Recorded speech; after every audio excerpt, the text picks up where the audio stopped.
Good morning po. Ayan, happy Sabbath po sa inyong lahat. Salamat po, Brother Melvin at sa kay Sister Olive na umawit. Yan, nawa ay nasa mabuti po tayong kalagayan ngayong araw ng Sabat, mga kapatid, ano? Araw ng kapahingahan na nagsimula pa kagabi. Yan. At ngayon ay patuloy tayong mag-aaral ng salita ng ating Panginoon. Tayo po muna ay manalangin, mga kapatid. Dakilang Diyos, salamat po sa pagising niyo po sa amin ngayong umaga na ito at sa amin pong pag-aaral. Tulungan niyo po kami, Panginoon, na aming maunawaan at amin pong manamnam ang inyo pong mga salita ngayong pong umaga na ito. Tulungan niyo po kami, O Diyos, na patuloy kami magpasubmit sa inyo pong kalooban at hindi po sa sarili po namin. Salamat po sa pag-ibig niyo po sa amin.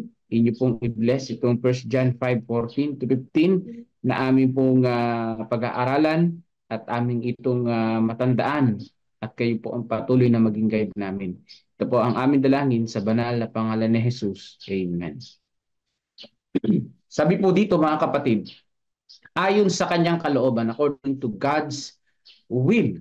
Yan, ito po yung devotional natin sa mga makalangit na dako. Sabi po dito sa 1 John 5:14 to 15, ito ang ating kapanatagan sa kanya na kung tayo'y humingi ng anumang bagay na ayon sa kanyang kalooban, tayo'y pinapakinggan niya. At kung ating nalalaman na tayo'y pinapakinggan niya sa anumang ating hingin, nalalaman natin at natanggap natin ang mga kahilingang hinihingi natin sa Kanya. Yan. So, and ito pong verse na ito ay merong awit eh. No? And this is the confidence that we have in Him. So, meron tayong confidence sa pamamagitan ng ating Panginoon. Diringgin po yung ating panalangin kung kalooban ng Panginoong Diyos yung ating idinadalangin. Yan. At number one na kalooban ng Panginoon natin pinag-aralan, paano malalaman yung kalooban ng Panginoon nga, yung pinapanalangin mo? Kung yung panalangin mo ay tungkol sa kaligtasan. No? Tungkol sa kaligtasan mo, tungkol sa kapatawaran ng kasalanan, tungkol sa pangangaral din. No? Mailapit natin ang ibang mga tao sa paanan ng Panginoon. Yan yung pong number one na kalooban ng Panginoong Diyos. Sigurado yan na tayo ay mayroong confidence na tayo ay diringgin ng ating Panginoon kapag kaganoon ng ating panalangin. Sabi po dito sa mga makalangit na dako, kapag nanalangin kayo sa temporal na mga pagpapala, yung mga temporal na pagpapala ay yan yung mga material things, di ba? Tandaan na maaring makita ng Panginoon na hindi para sa inyong ikabubuti o para sa kanyang kalwalatian na ibigay sa inyo ang nais ninyo. Yan, ito po yung lagi nating tatandaan. O maaring hindi nakikita ng Panginoon na ikabubuti nyo at hindi niya ikakalwalhati yung inyong ipinapanalangin ng mga temporary na mga bagay. Ngunit sasagutin niya ang panalangin na ibibigay sa inyo ang pinakamainam para sa inyo. Ano yung pinakamainam? Yes, ibig sabihin, hindi close ang pintuan ng langit sa mga material na bagay na idinadalangin natin. Yun ang ibig sabihin. Ibig sabihin, ang Panginoon, ibibigay din sa atin yung mga temporal na bagay kung sabi dito, kung ito yung pinakamainam para sa atin. Yan. Kung ito yung pinakamabuti para sa atin, na tayo ay patuloy na makapaglingkod sa Kanya, mga kapatid. Sabi pa dito, nang manalangin si Pablo na matanggal ang tinik sa kanyang laman, sinagot ng Panginoon ang kanyang panalangin. Hindi sa pamamagitan ng pagtanggal ng tinik, kundi sa pamamagitan ng pagbibigay sa kanya ng biyaya upang makayanan ang pagsubok. So, napakaganda nito, no? Ano daw po yung idinalangin ni Pablo? Matanggal yung tinik sa kanyang lalamunan. O, hindi pinagtanggal, ano? Hindi sa pamamagitan ng pagtanggal sa tinik, kundi ano daw ang binigay sa kanya ng Panginoon? Ng biyaya, ano? Pagbibigay ng biyaya para makayanan niya yung mga pagsubok. So, maano hindi tanggalin yung mga dala-dala bigat na ngayon ating buong buhay. Pero, hindi man niya matanggal, bibigyan niya tayo ng maraming biyaya, mga kapatid, para makayanan natin yung mga pagsubok. Ganun pala, no? papitibayan niya yung ating pananampalataya para makayanan natin yung pagsubok. Hindi niya tatanggalin yung mga problema. Lalo niya lang palalakasin yung pananampalataya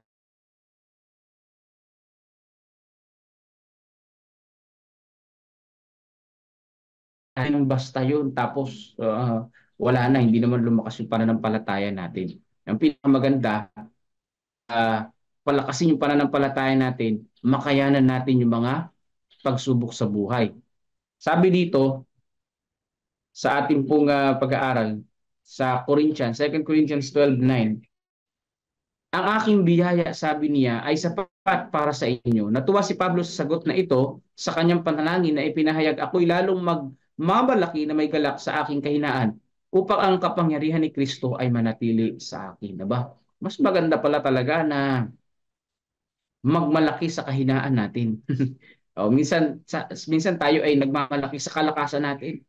Kung saan tayo malakas, kung saan tayo magaling, yun ang ating ibinibida sa ibang tao. Di kapatid, ang binibida ni Apostol Pablo yung kanyang kahinaan. Bakit? Yung kanyang kahinaan ay magiging kanyang kalakasan at nananatili si Kristo sa bawat isa sa atin. Ibig sabihin mga kapatid, ang ating Panginoon, hindi niya tinitignan kung saan ka magaling. Tinitignan niya kung gaano ka nagpakumbaba sa harapan niya. Kung papaanong ikaw ay lumapit sa ating Panginoong Diyos. Kung papaanong ikaw ay nagpakumbaba sa harapan niya. Yan ang pinakamainam. Kapag nanalangin ang may sakit na gumaling ang kalusugan, hindi palaging sinasagot ng Panginoon ang kanilang panalangin sa paraang nais nila. Ang totoo naman kasi marami na tayong naipanalangin na may karamdaman pero namatay pa rin at hindi gumaling, di ba? Ngunit kahit hindi sila agad gumaling, sabi dito, bibigyan niya sila ng mas mahalagang biyaya na dalhin ang kanilang karamdaman. Ayun ang pinakadabis, ano? Bibigyan ng mahalagang biyaya. Hindi man agad gumaling, bibigyan ng mahalagang biyaya. Maaring ito'y pananampalataya na lalong manampalataya na si Kristo ay muling babalik, na sa kanyang muling pagbabalik ay mayroong kagalingan na walang hanggan. Kasi nga naman nakikita ng Panginoon yung kagalingan, minsan pansamantala lang yung kagalingan at mamamatay pa rin later on. Pero yung biyaya ng pananampalataya, mga kapatid, pang walang hanggan yun. Yun ang totoong kasagutan sa karamdaman. May mga ibang tao kasi na pinagaling mo, pag pinagaling mo sa karamdaman, pansamantala lang yung kagalingan, pero nagmamalaki sa harapan ng Panginoon at hindi na nagpapasalamat at bumabalik sa Panginoon. May mga ganun, di ba? Kaya the best na sagot ng Panginoon, madagdagan yung pananampalataya nung may karamdaman. Para nang sa ganun, makayanan niya yung karamdaman niya at siya ay patuloy na maghintay sa pagbalik ng ating Panginoong Hesus sa ikalawang pagkakataon. So yun ang napakaganda ng sagot na ito, di ba? O sabi pa dito, ipaalam ang iyong mga kahilingan sa iyong lumikha. Kailanman ay hindi naitaboy ang sino mang lumalapit sa kanya ng may nagsisising puso. Noong mga nakarang araw, nabasa natin, ang mga nagsisising puso at lumalapit sa Panginoon, hindi mabibigo. Yun ang nabasa natin noong nakaraan. Ito naman, yung lumalapit sa kanya ay hindi mga nagsisising puso. Hindi itataboy ng Panginoon. Ang sino mang lumalapit ng may pagsisising puso. Yan. Ni isang taimtim na panalangin ay hindi mawawala. So dito po mga kapatid ko, no, na dapat tayo magkaroon ng kumpiyansa na kapag tayo lumapit sa Panginoon, hindi niya tayo bibiguin. Meron at merong sagot ang Panginoon. Kaya lang minsan, yung sagot ng Panginoon, hindi sa paraan na nais natin. Yan. Hindi sa paraan na kagustuhan natin. Yan po mga kapatid. Hindi sa paraan na ninanais natin. Sa gitna ng mga awit ng celestial na koro, naririnig ng Diyos ang mga daing ng pinakamahinang tao. Ibinubuhos natin ang hangarin ng ating puso sa mga silid. Humihinga tayo ng panalangin habang naglalakad tayo sa daan at ang ating mga salita ay umaabot sa trono ng monarkiya ng sinubog. Sa gitna ng mga awit, mga kapatid, ang ating Panginoon ay nariyan para sa bawat isa sa atin. Maaring hindi naririnig na sino mang tainga ng tao, ngunit hindi sila maaring mamatay sa katahimikan Hindi sila maaaring mawala sa pamagitan ng mga aktibidad na nangyayari. Walang makakapigil sa pagdanais ng kaluluwa. Ibig sabihin mga kapatid, kapag tayo ay nanalangin sa Panginoon, gaano man kaingay ang ating paligid, naririnig yung ating pong mga panalangin. Ang ating panalangin ay umaabot doon sa langit.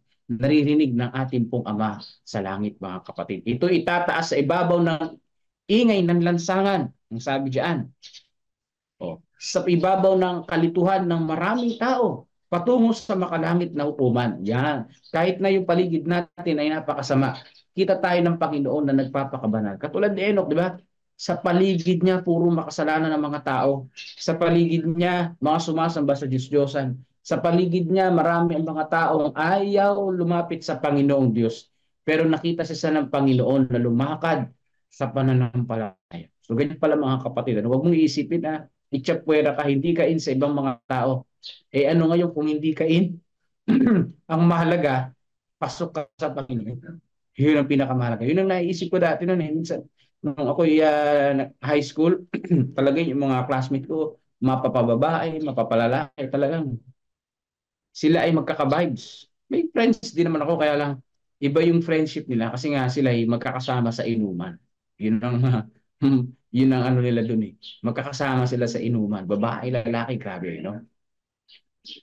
Pero naisip ko, ano naman kung hindi ako in sa inyo? Basta ako'y nasa Panginoon, yun ang pinakamahalaga doon, di ba?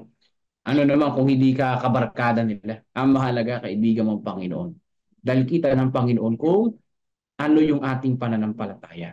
Siya ay Diyos na ating kinakausap at narinig ang ating panalangin.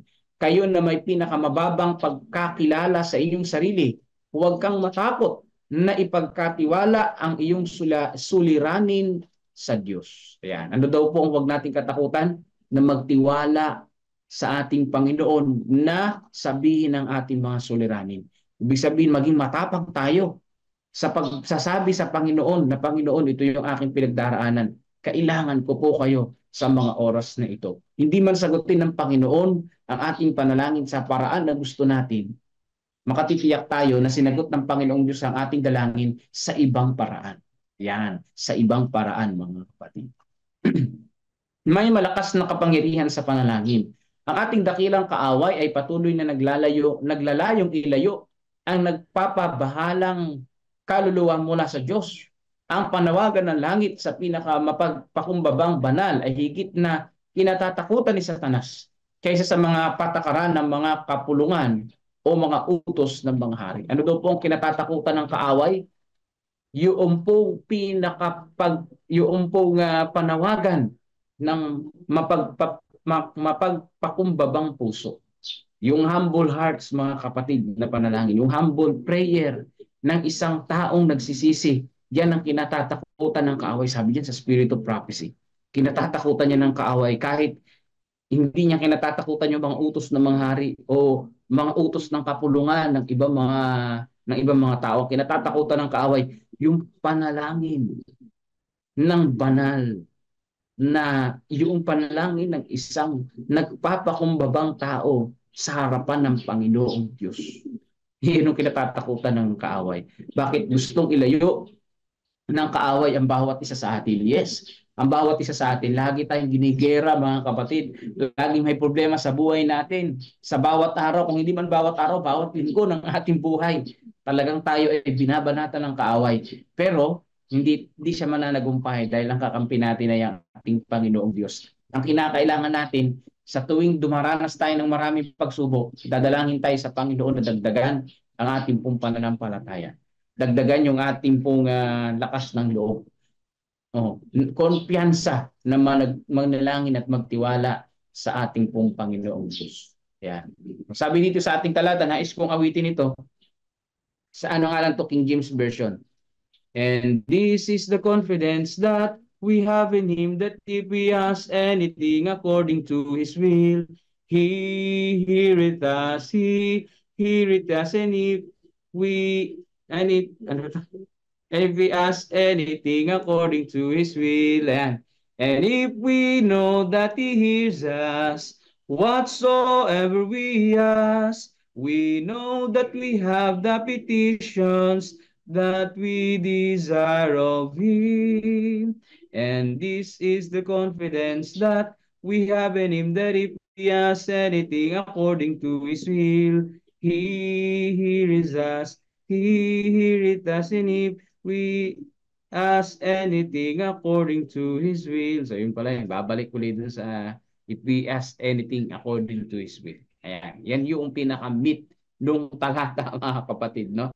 Yung magandang inaawit din yung verse para natatandaan, no? Nakakabisado yung pong verse mga kapatid. Pwede rin kayo mag-invento ng tono nyo doon sa mga talata para para makabisado ng mahusay. Magkaroon tayo naman ng kumpiyansa sa Panginoon na tayo patuloy naman ang palataya sa Kanya, na lahat ng ating pong kahilingan kapag kalooban ng Panginoon ay Kanyang diringgin.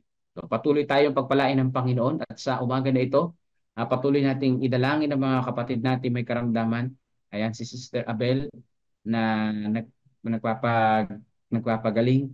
Ipadalangin natin mga kapatid siya gumaling sa kanyang karamdaman. Ang mga kapatid natin na may mga problema sa mga oras na ito, idalangin din natin.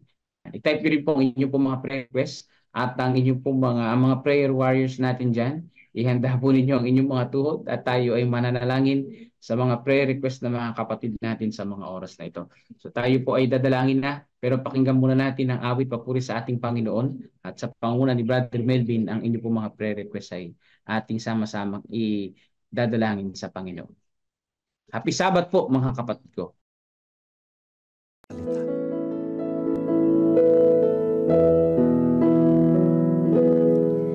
Napag-isip-isip mo na ba ang buhay mo?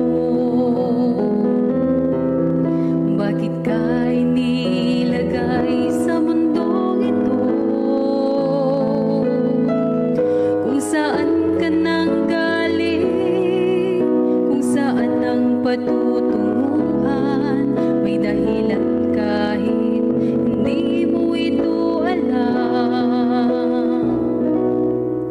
Ano kaya ang iyong gagawin? Pagpapatuloy mo ba ang iyong mga gawain? Kung magbabago ka ay simulan mo na ngayon. Tutulungan ka ng Panginoon. Lumapit sa Kanya, ibigay mo ang sarili, puso't kaluluwa. Huwag nang maghintay pa, ngayon mo ito gawin, sapagkat di mo batid kung anong dala ng bukas para sa'yo. Kaya't ihandog mo na ngayon sa Kaniyang buhay mo.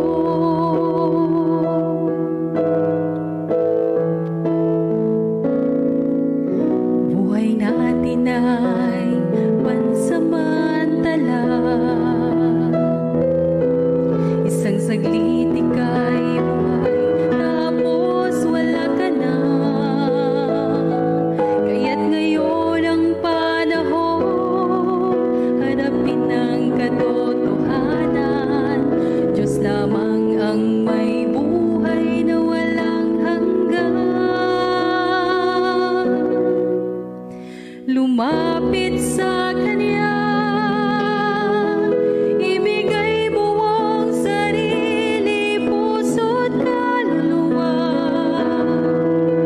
Huwag nang maghintay pa, ngayon mo ito gawin, sapagkat di mo batid kung anong dala ng bukas para sa'yo.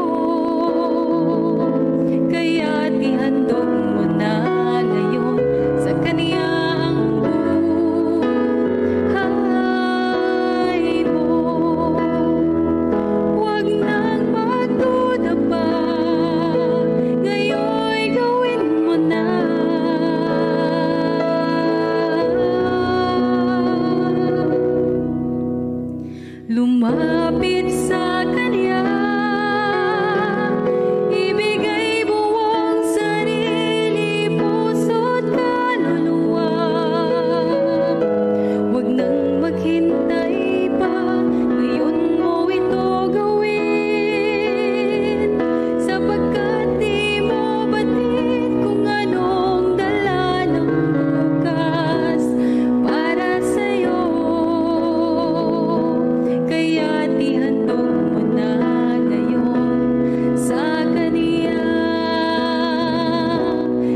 Salamat po, Pastor, at salamat sa awit.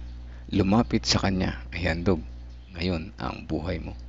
Wala nang ibang dapat lapitan na sa panahon ng pagsubok. Lumapit tayo sa Kanya. Salamat din sa lesson po, Pastor. Yung isang tumatak sa akin dito. Alam nyo kasi dito sa atin, sa ating karamihan sa atin na nakikinig dito, tayo may mga problema pinagdaraanan sa buhay. Mga karamihan ay may mga karamdamang pang physical So maganda yung lesson ngayon patungkol sa kagalingan Hindi ka man daw agad gumaling kahit araw-araw tayo nananalangin, ay bibigyan kanya ng mas mahalagang biyaya na dalhin ang iyong karamdaman. Kita niyo po na parang gumagaan yung ating pakiramdam, diba? Kahit tayo may karamdaman ay gumagaan, nadadala natin yung ating problema. So isa ko yan sa personal ko yan na experience po. Karoon ako ng malubhang karamdaman dahil sa aking patuloy na paglapit kay Jesus sa pamamagitan ng devotional and prayer. Gumaan yung aking pakiramdam Naging nadala ko ng maayos At anong ginawa ko? Dahil natutunan ko sa lesson na mag-focus lang kay Jesus. Focus lang sa paghanda, sa pagbabago ng karakter. Focus lang sa paghihintay sa pagdating ni Jesus. Mag-focus lang sa kanyang mga pangako. At sigurado ay gagaan ang iyong pakiramdam. Kasi pagka nag-worry tayo, ay hindi ako pinapagaling, hindi ako gumagaling. Bakit hindi ako gumagaling? Lalo ka na-stress, mga kapatid. At ang stress, yan na nagpapalala ng karamdaman. Ayan So magandang lesson sa atin ngayon. Huwag tayong mag-worry. Ang pangako ng Panginoon hindi yan mapapako. Talagang gagaling tayo. Gagaling tayo sa awa at biyaya ng Panginoon. Hindi man ngayon ng panahon, pero gagaling tayo. 100% gagaling tayo. Yun yung araw-araw na binibigay sa atin bagong buhay ay tunay na kagalingan Bigay mo, pagising mo ngayon buhay na naman ako. Salamat, Panginoon. Diba? Salamat sa another day. Mag-focus lang ulit. Sa araw na tawag mo, sabi nga, may nag-share na pastor ba yun? Nakalimutan ko, pastor, bakit mo iisipin yung susunod na buwan, yung susunod na taon? Ang Panginoon ang bahala dyan. Yung ngayon, ang isipin mo yung araw na ito, paano ka magiging matuwid? Paano tayo magiging tapat sa Panginoon? Yun ang ating problemahin yung araw na ito ngayon. Dahil ang kalaban rin natin bumubuliglig sa ating kaliwat kanan na tenga. Bubuligligin talaga tayo niyan. Kaya patuloy tayong maging handa sa maghapon na ito. Ito lang muna. Dito lang tayo focus. Lalo ngayong araw ng Sabat, mga kapatid, andyan si Satan. Seeking kalabit sa ating tagiliran. Buksan mo yung cellphone mo. Sige, mag-Facebook ka kahit nandiyan sa church. Sige, kaya ganyan. Ngayon, pagka naalala nyo, pag nagbukas kayo ng cellphone mamaya sa church, maalala nyo yung sinabi ko, binuliglig yata ako ng Satan. I-close nyo yun agad. Huwag nyo pa hayaang manalo si Satan. Ang ating Sabat ay ating pabanalin simula sa sundown sa gabi hanggang buwamaya. Patuloy pa rin na banal ang araw ng Sabat. So yan po, patuloy talaga tayo sinusubok ng kalaban, kaya huwag tayo magpapatalo. Ano po? Tandaan natin na palaging nangyayari ang kalooban ng Panginoon. Hindi natin mababago yung kanyang kalooban. Kaya kapag nananalangin ka, yung kanyang kalooban ay ating naano ko yung kwento ni Pastor, nakarelate ako. Nung high school daw siya, barkada niya, sa kanyang barkada, maliit lang itong story nito, hayaan niyo mag-share ako konti. Nung high school si Pastor, may mga kabarkada siya, pero hindi yung mga kabarkada na iba na palagi nagiinuman. Sa akin namang experience, may mga kabarkada rin ako. At sila ay nagiinom din paminsan-minsan. Kasama ako, mga kapatid. Pero, hindi nila ako pinipilit dahil alam nilang hindi ako umiinom. Kasama lang ako. Andun lang, nakikikain, nakikisaya, nakikijoin, nakikisama. Pero hindi nila ako pinipilit dahil alam nila. Pagka nga sa isang samahan, may nagpapatagay sa akin, ang pumipigil pa yung mga kabarkada ko. Kasi alam nila, hindi yan iinom sa akin, mo nalang bigay, sabi nga. Ngayon kilala nila ako. So nung pagdating ng nagtrabaho na ako, ganoon ulit. Alam nila hindi ako umiinom. Pero nangyari, one day nasubukan ko, mga kapatid. Doon na yun yung simula. Pagka pala sinubukan unti-unti na yan. So natututuloy ako uminom ano. Pero nagbago ako. Hindi doon sa company, lumipat ako. Gusto ko na ibang taong kasama. Lumipat ako. Doon ako nagsimula maging matibay. Hindi ko na talaga sinubukan pa. So ayun, ano po, yan ang aking kwento tungkol sa na-share ko kasi nakakita ko yung kay Pastor nakarelate. Medyo magkahawig pero magkaiba. So ayun, salamat po sa inyong pakikinig at sa ating pananalangin, ating pasalamatan ang sabi ni Brother Tito Salvado, thank you po sa prayer warriors. Magaling na po si Janet. Ayan, praise the Lord na wala na siyang lagnat. Patuloy na kalakasan ng ating dalangin sa kanya sa umaga na ito. Papasalamat si Brother Tito at ang kanyang darling ay magaling na. At ngayon din si Sister Nerissa. Si Nanay Nerissa, mayroon siyang prayer para kay Veronica sa kanyang apo na po. Nilalagnat ang bata. Noong kami mga bata. Pag may lagnat ang bata, matutuwa pa nga ako eh. Royal to, royal sigurado, royal. Bakit kaya royal? Dahil matamis siguro, no, para ma-energize yung katawan ng bata. Pero ngayon, orange pwede. Orange na prutas. Ayan, vitamin C kailangan ng bata. Ay panalangin natin si Veronica. Si Nanay Fina, panalangin na naway maging mabuti at tuloy-tuloy na ang paggaling ng aming apo. May apo nila may sakit din, ano? Ganun din kami na may karamdaman rin at mabuting biyahe sa anak ko pauwi ngayong. Maraming salamat po. Sige po, sama natin. Pakipanalangin po si Sister Estrella Gragasin sa nalapit na operasyon po niya. Sige po, Sister Estrella Gragasin. Tayo magdalanginan mga kapatid. Let's pray po. Habang nananalangin tayo, pwede niyo rin pong ibulong yung inyong mga personal prayers na hindi nyo ma-share dito. Pwede yan at tayo ay sama-samang mananalangin at yan ay kakasasagitnaan natin si Jesus. Ano po? Let's pray po. Amang banal na makapangyarihan sa lahat, salamat po sa umaga na ito na muli nyo kaming ginising, binigyan ng panibagong buhay, kalakasan at higit sa lahat, reminder na naman sa amin na ang aming mga kahilingan bagaman hindi nangyayari agad, ay alam namin na iyong kalooban patuloy ang magaganap. Kaya salamat sa kaliwanagan, salamat sa kaalaman, at kami ay bilang ang aming mga karamdaman na mabibigat ay nagiging magaan sa inyo pong mga tulo at pangako.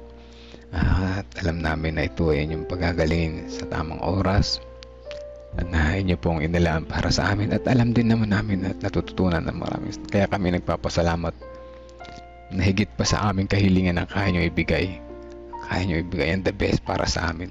Salamat po sa inyong patnubay araw-araw. Tunay na ramdam po namin ang iyong pagmamahal. Sa pagpapatuloy, nais namin sama sa panalangin mga kapatiran na nakikinig ngayon. Nawa sa aming maghapon na ito, patuloy ka namin kasama na maiwasan namin ang mga tukso na ibabato sa amin ni Satanas. Sa ganun ang araw ng Sabat na ito, patuloy maging banal, kasama po namin kayo at sa aming mga gawain kami po ay samahan makaiwas sa anumang mga tukso. Ingatan din kami sa aming pag-travel papunta sa church, papunta sa Global Youth Day area. Kami ay maging matagumpay sa aming gagawing pagbabahagi sa iba. Pagpapatuloy, nais namin isama sa panalangin ang pasasalamat ni Brother Tito na si Sister Janet ay magaling na, wala na siyang lagnat at patuloy na kalakasan ng resistensya ang dalangin namin sa kanya sa pagpapatuloy ng kanya pang araw-araw na pagpapagaling, pagpapalakas. Patuloy niya inawasang palakasin at makita niya na ang inyong pangako ay patuloy na mahusay. Kung ano man ang inyong iba pa niyang mga karamdaman na nararamdaman, ay hindi niya ito dapat katakutan pagkat kayo nariyan kasama namin. Amin yung patuloy na sinasama sa panalangin ang si Veronica na po ni Nanay Nerissa.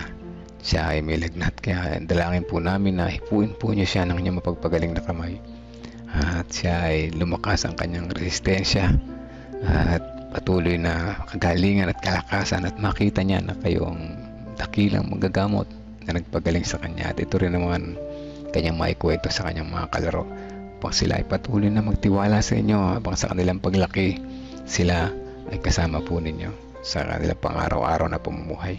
Patuloy din namin sinasama sa panalangin ang apo nila Nanay Fina. Magtuloy-tuloy na ang kanyang kagalingan. Ganon din ang ilang mga karamdaman sa kanilang pamilya. At namin din dinadalangin ang mabuting biyahe ng kanyang anak na pauwi ngayon, at ilayo siya sa anumang kapamakan at makarating na ligtas sa kanilang bahay, at sila ay patuloy na sama-sama na magalak at magsaya bilang isang masayang pamilya.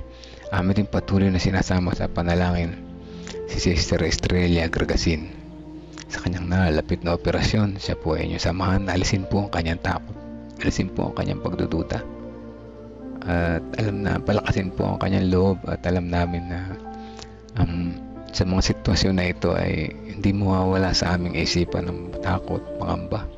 Ngunit sa turo po ninyo araw-araw sa tuwing umaga, mababawasan ito, magiging magaan para sa amin at makakatulong ito sa aming mabilis na paggaling, sapagkat mawawala ang aming stress, mawawala ang aming pangamba, at kayo ang aming kasama sa bawat umaga. Kaya kami nagpapasalamat sa lesson sa bawat umaga na nagpapaalala sa amin na kayo ay nariyan para kami samahan.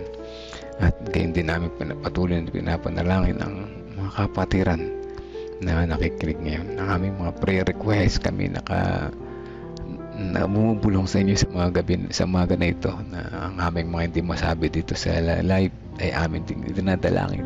Pakinggan niyo po ito, at alam namin na kayo ay nariyan para dinggin ang aming panalangin, at ito inyong ipagkaloob sa amin ang the best para sa amin ay sa inyong kalooban. Patuloy namin sinasama sa panalangin ang family ni Sister Ana Rosbel Tolentino Hermino, din ang kanyang kalagayan sa kalusugan sa mga oras na ito. Siya po ay patuloy na nagtitiwala sa inyo, at patuloy na umaasa at sa inyong mga gabay at patnubay. Alam namin na siya ay inyong pagagalingin. Ngayon din ang gulil sa mga anak na ni Sister Medin Peligro Cotao, Sinahara and Cory, family niya Ate Milen Masiklat, ang kanyang mga anak at mga apo, kasama na rin si Sister Rose Cris Encarnado at ng kanyang buong pamilya. Ganyan din ang mga Bible students sa aming nasasakupan, kasama na si Brother Conrado Generoso Cado, na may one day matanggap niya ang inyong inaalok na kamay para sa kanya, at magkakasama na sila ng buong pamilya sa pagsamba. Kasama rin ang family ni Mike and Martha Mamaril, Tata Cesar Heidi De Leon, sina Christopher, Kenneth, Empoy, Hazel at Harold, ang mga Bible students sa Tabacao, sa San Antonio, at ngayon din ang mga kapatiran sa San Leonardo at Kawayan Bugtong. Patuloy na kaming patatagin sa aming mga pananampalataya, at hindi kami matangay ng pagsubok na dumarating sa aming buhay. Amin din dinadalangin ang kalakasan at recovery ng bawat isa. Si Kuya Alex Rigor, Pastor Alex Rigor, na may balik ang kanyang pagsasalita at magamit patuloy sa gawain. Kasama din namin si Kuya Bobby, si Ate Lorna, at kanyang buong pamilya, kanyang mga anak na malalayo, ay patuloy namin sinasama sa panalangin na kalakasan ang aming dalangin para sa kanila, hindi lamang pang-physical lang pangatawan, higit sa lahat pang spiritual din naman. Ganyan din si Ate Gigi Concepcion, Gregorio Santin, si Tatay Pentong, si Kuya Mike, Kuya Jerry Bourbon, si Ma'am Sheila, kasama rin si Sister Erica Eli Santos Rivera. Kagalingan po ang aming dalangin sa kanya. Kayo ang kanyang kasama sa araw-araw, na upang siya mabawasan ang kanyang pangamba at maalis, mapalitan ng puno ng pag-asa. Kasama na rin si Tina Santos na malubha ang kanyang kalagayan. Kayo rin ang kanyang inaasahan sa mga panahon na ito. At kayo din si Melody Ronas Tibayan, si Sister Dora Magana, si Sister Nena Salazar, si Baby Josiah, at kayo din si Sister Adele, at kayo din si Tatay Carlito Tomas, kayo din si Nanay Pina, si Tatay Rudy Rico Hermoso. Kasama na rin si Tatay at Nanay na Pastor at Ma'am Karim, si Maribel Agustin, si Heidi De Leon, ang pamangkin ni Sister Marites Loreto, si Ding Bautista, Pining Eugenio Javier, si John Paul Cheng, si Jinjin, Sister Wendy, Sister Percy, Sister Risa Enriquez, si Sister Amy Kelantang, si Ate Grace Amano, Ate Esther Lopez, Brother Benjamin Munti Gamboa, Marilita, si Tayan, si Sister Pichi na patuloy na nagtitiwala po sa inyo, si Renato Santos, Romnick, Olivia, Veronica at Rebecca Francisco. Kasama na rin si Precious Cabasog, Princess Jerquina, si Arisi, si Sister Nena, si Ate Sally Sanchez na patuloy na nagtitiwala po sa inyo, si Janet Antivero, Gina de Guzman, Arturo Duque at Erlinda Duque. Ang mga kapatiran po nito patuloy namin nilalapit sa inyo, kasama na iba pa namin mga prayer request na aming ibinulong sa mga oras na ito. Alam namin na kayo nariyan kasama namin, at na kami naunawaan namin na ang aming panalangin ay inyong diringgin ayon sa inyong kalooban at hindi na sa aming kagustuhan. In Jesus' name we pray. Amen. Amen. Muli po mga kapatid, happy Sabbath at good morning sa lahat. Salamat sa mga prayer warriors na patuloy na nariyan at sumasama sa panalangin. Alam ko na ako yung na-bless sa araw na ito at na-bless din naman kayo. Isang magandang lesson, at kayo din tayo ay patuloy na magtiwala sa Panginoon. Ang kanyang kalooban na ibibigay niya sa atin. Yung the best, yung palagi niya binibigay, the best. Laging the best. Yan ang ating Panginoon. Ano? So good morning po dyan sa inyo lahat. Si Sister Aurea Melejor, si Ate Sally Sanchez, good morning po. Kuya Narsing Canlas, Ate Christy, Sister Dang de la Cruz ng Gabaldon, Ate Bebe dyan sa Leonardo, Ate Revi, good morning po. Sister Ellen Alpindo, kahapon may nakita akong si Brother Rene Pulescas. Ayan, good morning po sa inyo. Kung makakasilip ulit kayo ngayon, dati itong missionary ng San Leonardo, halos 1 taon sila dyan, napanood siya kahapon. Ano? So ayan, good morning sa inyo dyan. Nanay Narisa, Sister Ana Rosbel Tolentino Hermino, Sister Julieta de la Cruz, Nanay Fina, Tatay Rudy, good morning po. Kuya Monching, at sino pa? Sa mag-asawang Salvado, good morning po. Kila Rona and LG, good morning po sa inyo dyan. Sa mga sa Bukidnon, relative ni Sister Nimpa, kaway-kaway po.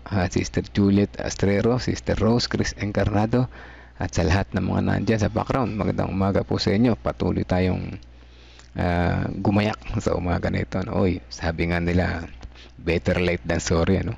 Pero wag tayong maging late sa Panginoon, dahil tayo magiging sorry talaga pag tayo late sa Panginoon, ano? Naway matutunan natin na matindang maaga Sabat, kasi itong nakikita ko ay sa pag-attend ng Sabat ay yes, mayroong mga churches na nagbabago na maaga na nagsisimula, no? Sana lahat tayo, no? Masarap yung on time. Yan, bilang mga Adventist na naghihintay sa pagdating ng Panginoon, maging on time tayo, ano po? Praise the Lord, at tayo ay patuloy na sinasamahan. God bless po sa bawat isa mga kapatid, hanggang bukas po muli. At ganito ring oras tayo patuloy na ma-remind pagkat tayo makakalimutin. Tayo ay matuloy na ma-revive sa ating pagkakatulog. At higit sa lahat, ma-bless sa bawat umaga. God bless po sa bawat isa.